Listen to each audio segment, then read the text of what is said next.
Welcome to In the Club, everyone. You sound so excited to be here. You are on green with a green screen background. Those that are listening won't see this, but those that are watching, we can do some fun stuff with this later, Brian. No, I want out. I'm off. We should have positioned this differently, but here we are. In fact, I'm on blue with a blue background. Let's just blend in. Again, you won't see this. This is Brian's fault. Yeah, Taking my head at Brian. What production values have we got in this? Come on. Anyway, welcome to In the Club. We've not sat together for a long time. We haven't. It's very sad. Yes, it's terrible these days that we're so busy. We are very busy, but we're back with a brand new episode of In the Club, a very exciting one. And actually, we aren't even the interviewers. This is how big this is growing. We are talking this week to Ollie Kanner from ClassForKids in London. Well, we're not talking to him. Who's talking to him? James from our customer success team went down with Brian to chat to Ollie, and there's loads of good things packed into this episode. There is. But my main thing, sports focus. I thought that was just going to be football, but apparently not. No, I think Ollie's background is initially in football, but Sport Focus is a camp that it's multi-sports. In fact, it's loads of stuff. I'm looking to Brian off camera. There was a scientist. There was balloon. Fun fact, Yep. Did you know that James took part in the animal balloon making? I do. And he actually racked up over 8k in views on our YouTube shorts. 8,000 views. I think it's one of our most popular YouTube shorts, and it's like a 20-second video of him failing badly, James, at balloon animal making. So this is what happens when we put actual people from ClassForKids, not just us, on Yep. social channels. It blows up, it goes viral. Yep, so like maybe this is a lesson learned. It maybe is, but I think there are a few more lessons that people can learn from this podcast. I like that segue. That was good. I'm will very we proud of it. Yeah, we jump into it. I think we should just get stuck into the Here's podcast. Ollie with James. So thanks again for having us down today, Ollie. It's been a fantastic day just to see how you and the guys run the camps. I suppose the first question I have is, why did you get involved? What made you get started? Well, it's been great to have you guys in, so thank you very much. We've been very excited about this for a while, so really grateful that you guys have come in today. In terms of our journey as a company, started off as a one-man band, being a PE teacher and a football coach, working at various levels from academy down to grassroots and semi-pro football, and kind of organically started the company through doing less high-level coaching for football and focusing more on grassroots teaching, PE lessons, clubs, and then again naturally saw a gap in the market for holiday camps. And some of the schools that we've been at as an organisation, we've been at for 16 or 17 years, where I started as their PE teacher, and now we come in and do programmes at their schools probably 12 months of the year. So the holiday camps, really there was a big demand for it in terms of the school that we're at today, Southwest London, lovely location, lovely school, lovely premises. And we started probably about 2 years before, maybe a year, 18 months before COVID. Yeah. And then being an Ofsted registered provider, we were able to run our camps through COVID, which was obviously great for parents and children, give everyone a little bit of respite. And we've sort of just grown, slowly from there. And that's where we are, today. Fantastic. And obviously you've touched on a wee bit about the after school and the seasonal camps. So how do your seasonal camps differ from your after school programmes? We try and offer a wide range of activities. And I think ironically when we started, sports was our focus. Yeah. But now sports is no longer just our focus. And we try and offer activities that are going to keep children engaged and entertained, through 8:30 to 5 o'clock when we're running. And as you've seen today, we've got some special activities on, as it's Friday, Bouncy Castle, magicians come in. We do things like arts and crafts, we do Lego, we do dance, gymnastics. I think a busy day full of activities is what we aim for each and every day. Excellent. In terms of, obviously you run the camps all through the year, what's the best season for running the camps? Summer, I'm going to say, given the great British weather that we often have. Yeah. Running for 6 weeks is obviously our busiest time of the year, running at multiple sites up and down London and Surrey. And I think when we're outside, that's when we're at our best. Yeah. Obviously the weather plays a part, but given that we've got such great environments to run our camps in, we've always got options, halls, classrooms. There's always an alternative option to run activities, but definitely the summer. Great. In terms of the challenges of running a camp, can you talk about those? What, somebody that's maybe not running camps, looking to do camps, what sort of challenges would you guys face? I think getting getting staff and getting the right staff in is paramount. I think, we have a saying at the company, which is, we're only as good as our last day of camp. And, getting the right team and the right blend of team in to work with our organisation is very, very important. And just being professional in everything that we do, and trying to get better every day and learn from the previous camp, and try and find ways that we can make things more interesting, engage more children, and keep everybody happy, really. Well, I know a wee bit about your background. You were a PE teacher. Some of your coaches obviously went to school. Yes. You were a teacher. So they obviously trust you. You trust them. And I think, looking at what the coaches are doing out there, they're doing an excellent job. The kids love them.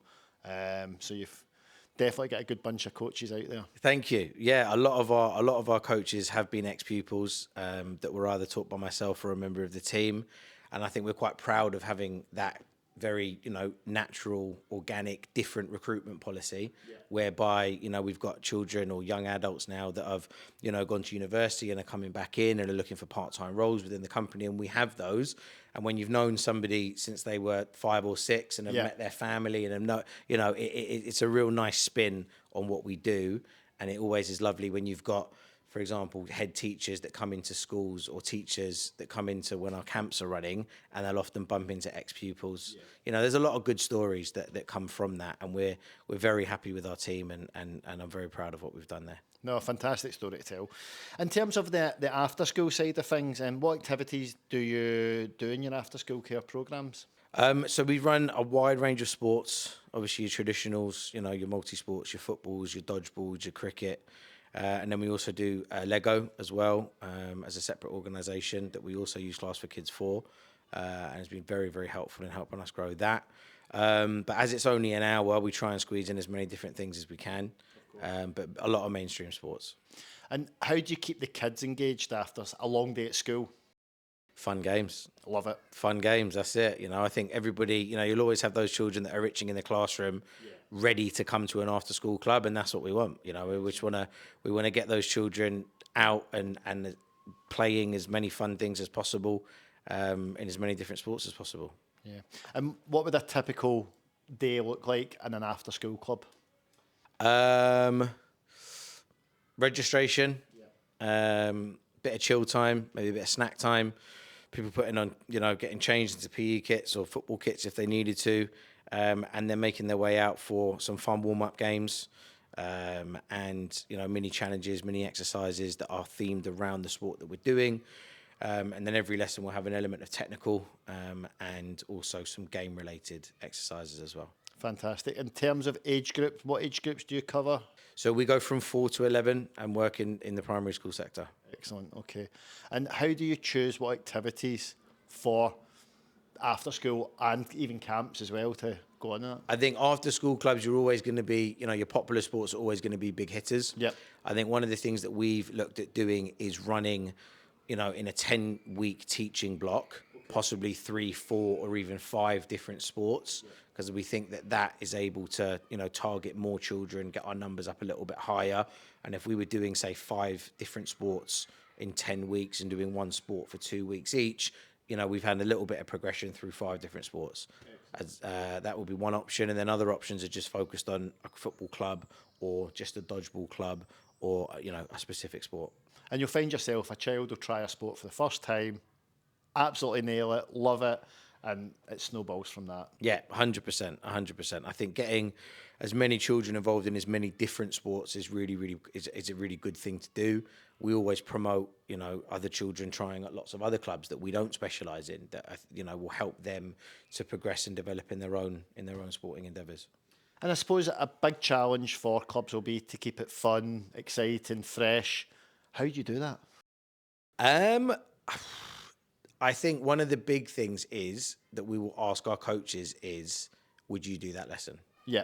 So if you wouldn't do that lesson, why are you doing it? Yeah. Right? If we were playing that game, would you like to play that game? And if the answer is no, well then don't do it. If you would like to be in that lesson and you would like to be involved in that game, that's probably a good sign. Great answer. And I take it the coaches will join in the activities as well. 100%. Do have to often remind some of our younger members of staff that they are here to coach and teach, and not to, not to get one up on the on some of the older children during playtimes and games. But yeah, we definitely try and get involved as much as we can. I'm sure you've got a few stories. So what's the funniest thing a kid has ever done in one of these then? I think probably going back to me maybe teaching in front of a whole big class and having a demonstration of a particular technique being done, and then getting absolutely walloped in the face with a football in front of about 35 children, which was fantastic. And then having to take it on the chin and just turn around and smile and pretend like it didn't happen.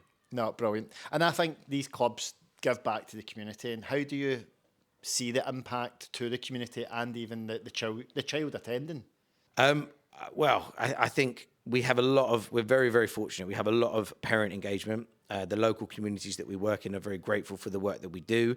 We offer lots of promotional sort of free sessions, free tasters, free camps. We try and engage with the local community as much as possible.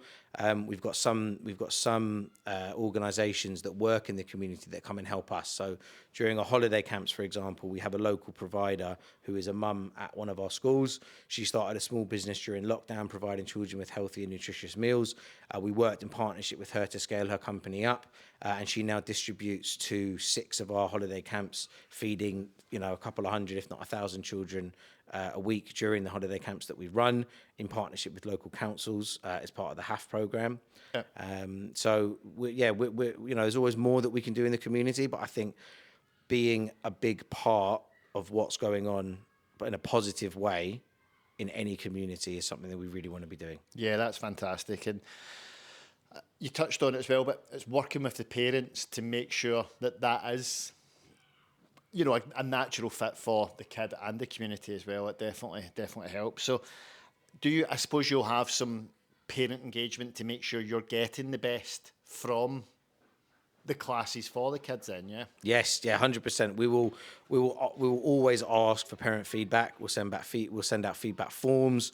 We will make ourselves vulnerable and exposed to any kind of feedback, obviously positive or indifferent. We welcome it all, and we just want to learn as much from the customer experience as possible to see what we can do to do things better. Excellent. And are there any new activities that you're planning to put into the programme? I think outsourcing to providers that do things that are very different to what we do is a really good thing to do. And I think partnerships with local community ventures and organisations is really important. Some of our sites are, in parts of Surrey that have local farms, and we get petting zoos in. And we try and, we do things that we wouldn't be able to facilitate. So I think growing that part of our holiday camp provision and working with other providers to give the children fun and engaging ways to, enjoy their day with us is something we're big on doing. Excellent. And in terms of the vision for sports focus coaching, where do you see it going in the future? Keep engaging as many children as possible. Keep a good core team of staff, keep growing at the right rate and not getting too big too quickly, being humble, remembering where we came from, and we'll see where it goes. Yeah. And I suppose then, if you could try any dream activity, what would that be then, Ollie? Dream activity that we could have at a camp? Yes. That is a very good question. Something you could maybe add into the programme, for example. I would be a massive fan, although we definitely don't have it in the budget, to get an enormous inflatable assault course. Oh, nice. When it gets back down for that, then definitely. 100% will get you guys down for that. And watch this space. Total wipeout, I'm thinking. Yeah, here, total wipeout, water sports, the whole shebang. I look forward to the risk assessment on that. But we're it's in the pipeline. It's in the pipeline. In terms of, obviously, you're giving back to the community. You're making memories for kids. You're spending a lot of time with the children. I suppose the next chapter of that is seeing them getting older, growing up. Their siblings will be coming back as well. Word of mouth. Is that how your club has grown over the years? Yes, I think we've been very lucky with having customers talking positively about what we do. In WhatsApp groups and on social media and in the playground. And, good word spreads. And, if you do something properly and you do it well, hopefully more people will jump on. And we've been very fortunate with that. We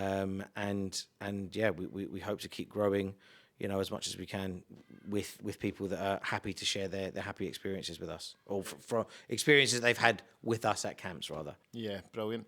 And I suppose then, for you, what's the most rewarding part of the job?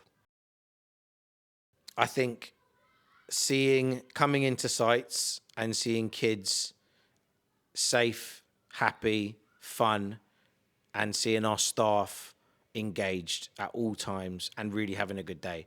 And I think one of the big things, especially with a long day of a holiday camp, from an 8:30 to 5, if you're constantly looking at your watch, the day's going to go quite slowly. Yeah, right? of course. And one of the things that we always say to the team is, if you look at your watch and the day's going really quickly, that's a good sign, and it means that everyone's having a good time, and so are you. Yeah. And that rubs off, and creates a really good energy and a really good buzz about a camp. So I think seeing everybody, engaging in activities and having fun is what brings a big smile to my face. Excellent. And I could see that today, because the kids were itching to get back out after lunch. So, no, you're doing something right anyway, that's for sure. Thank you. And if you could give, I suppose, one piece of advice to a parent who was looking at an after-school club, summer camp, what advice would you give to that parent? Interesting. I'm now a dad of a lovely 2.5-year-old who will be attending camps very soon. And I think looking for a friendly face to put to a company, I think, is really important. And I think, customer service is something we're very big on. And it's great to send emails, it's great to look at posts, but I think picking up the phone and having that engagement, and someone putting in attention into your child prior to them coming is really important. And I'd say, time spent on the phone is important. Fantastic.